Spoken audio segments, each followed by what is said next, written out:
Yo quiero decirles que para mí el Congreso Nacional es lo más importante que tiene la democracia, a pesar de que yo vivo hablando mal de los que están sentados ahí, ya sea en una cámara o en otra.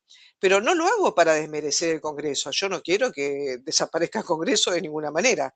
Eh, Nuestra Constitución dice que el artículo 44 dice que el Poder Legislativo lo ejerce un Congreso de dos cámaras, diputados y senadores, claro. Los diputados representan supuestamente al pueblo y el Senado a las provincias, igual todos votamos, ¿no?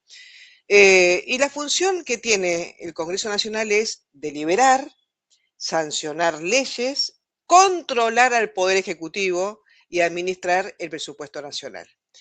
Entre otras cosas, ¿no? Pero no es poco realmente. Y uno lo que ve es que esto no está ocurriendo, porque lamentablemente el nivel de los diputados y senadores que van cambiando cada 2 años no es lo que uno pretende ver, porque aunque algunos sí son buenos legisladores, la verdad es que uno los ve como gente que hace una carrera para ganar plata, o para ganar influencia, o para ganar poder, o para llegar a un puesto más importante. Eso es lo que nos muestran. Y entre ellos se podrán decir lo que quieran en las sesiones donde nosotros somos nada más que, estamos viendo nada más, estamos afuera, o sea, no tenemos nada que ver con las cosas que escuchamos, a pesar de que los hemos votado, pero a veces votar es nada más que nada, que lo mejor de lo peor que hay. Claro que entre ellos se pelean, pero después están todos juntos, porque la verdad, ¿quién va a decirle algo al compañero del otro partido si todos están ganando 10, 15 millones de mangos por mes? Se cagan de la risa, perdónenme, pero es la realidad. O sea, pueden hacer todo el acting que quieran, pero yo no los veo trabajar. Y mucho menos los veo decir cosas coherentes cuando tienen que controlar al Poder Ejecutivo, como pasó esta semana con la reforma laboral, por ejemplo. Una reforma que vamos a hablar largo y tendido en este programa, porque evidentemente ahí hubo que hacer concesiones de todo tipo, empezando por la CGT, a la que la CGT dijo hagan lo que quieran, no nos importa un gorro de nada. Esto no lo dijeron públicamente, obviamente, lo estoy dramatizando, pero no nos toquen las obras sociales. Siempre es eso, porque de ahí viven, de ahí se llenan los bolsillos de plata, ¿no? Pero a lo que yo quiero ir es a esto. Esto de que el Congreso siempre tiene una fuerza mayor que otra y que en la Argentina, francamente, el consenso no existe, por más que lo han dicho muchas veces algunos candidatos, vamos a buscar el consenso con todas las fuerzas para estar todos de acuerdo. La verdad es que acá pacto de la Moncloa no hubo nunca, ni va a haber tampoco por la forma de ser de nuestros políticos y de nosotros mismos, ¿no? Miren, les leo dos frases, una de Mauricio Macri, cuando tuvo la primera prueba, o sea, en el 2017, en esa vuelta extraña que tenemos para votar, donde hay que decir que sí o que no los 2 años que han pasado, o sea, el medio tiempo, ¿no? El medio término, perdón. Ya estoy hablando de fútbol porque falta poco para el Mundial y me pongo nerviosa. Macri dijo, reformarse es crecer. Y Argentina entró en una etapa de reformismo permanente y no hay que tener miedo a las reformas. Mauricio Macri, dije, 30 de octubre de 2017. Ahora leo la frase de Milei. A partir de ahora estamos enfocados en llevar a cabo las reformas que la Argentina necesita. Desde el 10 de diciembre tendremos el Congreso más reformista de la historia argentina. 26 de octubre del 2025. También es el mismo momento político, o sea, los 2 años, con las elecciones de medio término. ¿Son iguales Macri y Milei? No, porque Milei demostró esta semana que tiene mayoría parlamentaria y puede sancionar las leyes o por lo menos tener la media sanción. Pretenden tener la sanción para el 1 de marzo, cuando se abran la asamblea, la asamblea general, donde normalmente el 1 de marzo el presidente va y habla y cuenta lo que va a pasar los próximos 2 años. Esta minoría en el Congreso hace que un gobierno no pueda hacer todo lo que prometió, todo lo que quería hacer. Y eso, por ejemplo, tomo el caso de Macri no por nada en particular, lo voy aclarando desde ahora, así no empiezan a decir, ah, bla, bla, bla, bla. Yo puedo hablar bien y puedo hablar mal de quien me parezca que hace las cosas bien o hace las cosas mal. No estoy con ningún partido en particular, ni estoy afiliada a ninguno y nunca lo estuve. Pero el tema es que Macri nunca tuvo, a pesar de haber ganado como ganó en el 2015, nunca tuvo el Senado ni la Cámara de Diputados a favor. Nunca. Y por eso no pudo llevar adelante una cantidad importante de leyes que mandó, que no se las aprobaron o tuvieron media sanción nada más o quedaron cajoneadas directamente. Cuando Macri gana, tenía la composición era 95 diputados para el Frente de la Victoria y 87 diputados para el PRO, UCR, ARI y todo lo que estaban en Cambiemos, ¿no? Y después había más partidos que votaban con unos o con otros, pero la mayoría no estaba. Esto eran diputados. En el Senado pasaba lo mismo. El Frente para la Victoria tenía 41 senadores y Cambiemos de 15 a 16. ¿Qué pasó cuando se votó en el 2017? La gente volvió otra vez a apoyar. Quiero que vean las similitudes con el gobierno de Milei. La gente volvió a apoyar otra vez a Mauricio Macri de una manera más contundente todavía, y sin embargo eso no se reflejó en lo que tenían en ambas cámaras, ¿no? Entonces, ¿qué pasó con los proyectos enviados y no sancionados entre el 2015 y el 2019? Ustedes tienen la reforma del Código Procesal Penal, que fue al Senado, tuvo trámite, pero no quedó sancionado porque no salió de las comisiones. La boleta única electrónica, ¿se acuerdan? Bueno, el 28 de junio del 2016 pasó de media sanción en diputados y fue rechazada o congelada, debería decir, en el Senado y perdió estado parlamentario en el año, cuando terminó ya el mandato, o sea, terminó el mandato de Macri y quedó en la nada. El proyecto de extinción de dominio fue aprobado en diputados, pero no sancionado porque también perdió estado parlamentario y no fue convertido en ley. La reforma política integral, que incluía la boleta única, no sé si era de papel, la verdad que no me acuerdo, del 2016, entró por el Senado y no fue sancionada hasta fines del mandato de Macri. La reforma del Ministerio Público Fiscal también entró al Congreso, pero nunca fue sancionada por ninguna Cámara. Las modificaciones del sistema de las ART entró también en el 2017 y no fue sancionada. La disminución de comisiones de tarjetas tampoco fue sancionada. Y así puedo seguir con un montón de proyectos que hubo durante el gobierno de Macri y que no llegaron a ningún buen puerto, con lo cual eso que había dicho de que no hay que tenerle miedo a la reforma no ocurrió. ¿Por qué perdió Macri en el 2019? Uno se pregunta, ganó las elecciones, ganó en el 2017, ¿y por qué no ganó? Y no ganó porque le falló la parte económica, porque la gente dijo, y no pasa nada, ¿eh? Estamos esperando, esperando, no pasa nada, no pasa nada, y se volvió a votar otra vez al peronismo. Ahora estamos ante una encrucijada realmente muy fuerte, ¿no? Milei, ganador en las elecciones presidenciales, ganador, muy ganador en las elecciones del año pasado. ¿Y ahora qué viene? Porque la pregunta que uno tiene que hacerse, ¿cuánto más va a soportar el ciudadano argentino, ese que trabaja o que busca trabajo o que no le alcanza?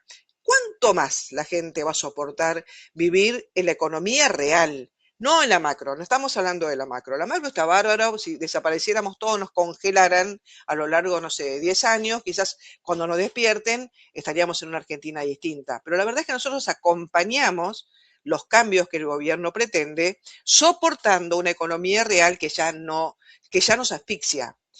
Esto lo vemos todo el tiempo, a todo, o sea, salvo que ustedes vivan entre nobles o entre gente que tiene mucho, pero mucho dinero, o quizás son amigos de alguien de la AFA, no sé, la verdad, o de cualquier otro ejemplo que ustedes quieran poner, de los que sabemos ahora que están siendo investigados. La verdad es que la plata no alcanza porque la inflación bajada de golpe hace que haya mecanismos que no están reflejando que la inflación baja, y mucho menos que vaya a desaparecer. Los economistas dicen que si lo logra Milei realmente en agosto llegar a cero, va a ser tipo un milagro que nunca se vio en el mundo, porque bajar la inflación demora unos cuantos años, ¿no? Acá el tema es que Hay empresas cerradas, esto no se puede negar porque lo dicen los industriales, lo dicen los empresarios, lo dicen las encuestas, lo dicen todos. Los economistas de un lado y de otro dicen, cerraron 12.000 empresas, 12.000 empresas, porque la gente no compra nada. Y hubo 180.000 despidos, más o menos, calculado, depende de quién escuchen ustedes. Pero si las empresas cierran, hay gente que se queda sin trabajo. Y trabajo nuevo no hay. Esta es la realidad. Entonces hay un montón de gente tratando de rebuscársela, hay muchos monotributistas, gente en negro, que es lo que le preocupa a Caputo, y seguimos hablando de el desastre que fue realmente esa cosa extraña que ocurrió en la plaza de los dos congresos, con las bombas Molotov y todo eso, y uno dice, bueno, somos los argentinos realmente incurables, o sea, ¿qué es esto? ¿Por qué no están presos? ¿Por qué no actuó la policía? Y tantas otras cosas que también después vamos a hablar. Pero yo lo que quiero enfocarme es que ya estamos hablando, miren, es muy pronto, de verdad les digo, hagan las cosas bien, ayuden a las empresas, supuestamente van a tener créditos, lo va a anunciar Caputo, créditos a las pequeñas, a las pymes para que puedan salir adelante, para que no cierren más que nada, porque si no, más gente sin trabajo, pero algo van a tener que hacer, porque es insoportable ver cómo las cosas siguen aumentando y a uno le dicen que la inflación fue del 2,9, cuando vemos que los alimentos han subido mucho más del 2,9 y los sueldos no subieron 2,9. Los sueldos no subieron nada en comparación a lo que aumentaron las cosas. No hablemos de los servicios, que es un escándalo, directamente es escandaloso. Entonces, la pregunta es, ¿Milei puede hoy estar hablando de una reelección Milei? ¿Escucharon bien? No, no es la mamá ni el papá, no, es la hermana. Milei. ¿Y a quién tienen que tener en ese dúo extraño? Y sabemos que es el triángulo de hierro, es Santiago Caputo. Acá no entra nadie más, miren, yo puedo hacerle sonrisita a Bullrich, a Ritondo, a Macri en algún momento, o a quien ustedes quieran, pero acá hay un triángulo de hierro que no se rompe por nada del mundo, y son los que mandan. Y son los que tienen aliados. Karina Milei tiene aliado a los Menem, a Lula, al otro, bueno. Caputo maneja otras cosas que tienen que ver más con lo que es inteligencia. Y seguimos adelante. Mi pregunta realmente es, ¿cuánto tiempo más uno puede soportar estar apretado de tal manera y gente que ya no puede comer y todo el mundo privándose de miles de cosas y seguimos y seguir apoyando a Milei? A lo mejor, yo digo solamente, ¿no? A lo mejor acá hace falta una tercera posición. Nadie quiere que vuelvan los chorros de Cristina, nadie quiere eso, y por eso estamos soportando. Milei no es un genio, Milei no bajó del cielo, Milei ganó porque nadie quería saber nada más con lo que estábamos dejando atrás para siempre, si es posible. Voy a terminar este comentario con mi opinión, con algo que leí en el día de ayer de un periodista y escritor que a lo mejor ustedes conocen, que se llama Carlos Ares. Ustedes pueden estar de acuerdo con él o no con las cosas que dicen, porque es muy grosero en el sentido de que dice las cosas de una manera muy fuerte, pero a mí me gustó mucho leerlo y les voy a leer solamente dos párrafos de lo que escribió en el diario Perfil en el día de ayer.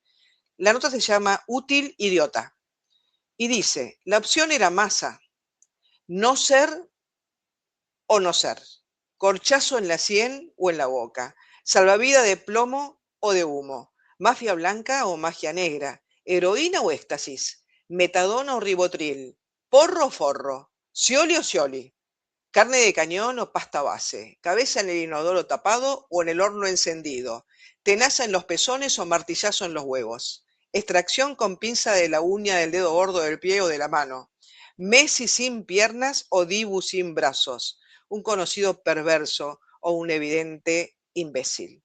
Con los ojos cerrados, las nalgas apretadas, la mayoría eligió a Milei. El tipo se sentó al volante, le dio más combustión a la cotización del dolor, ató a los jubilados al paragolpe trasero, puso primera el caño de escape tapado durante casi 30 años, escupió Fernández, muertos vivos, basura, crímenes, ladrones, miserias, pobreza. Aceleró, rompió la barrera de los peajes que cobraban los piqueteros, embocó la ruta, bajó la inflamación de la angustia, no el temor a que en cualquier momento se la ponen. Maneja como el culo, toca bocina sin motivos, putea peatones invisibles, entra de contramano en quilombo sin salida, no respeta los semáforos, voltea conitos que alertan y derriba puentes con la oposición decente. Se pierde en las vueltas del Congreso, embiste autistas, artistas, colectivos, LGTB, discapacitados, corporaciones, sindicatos, el helicóptero que se llevó de la Rúa, el que esperaba a Macri, el modelo más moderno de la flota golpista, Albistur, Tolosa Paz, sobrevoló con bolsas de pochoclo para arrojar a los necesitados. En estación de servicio, Trump les dio aire a las gomas de Karina, desinfladas en un 3%. Millones de sombras que pagan boleto, boletas de gas, luz, se treparon al bondi. El último con un destino a un incierto amanecer. Nada más, Pablo.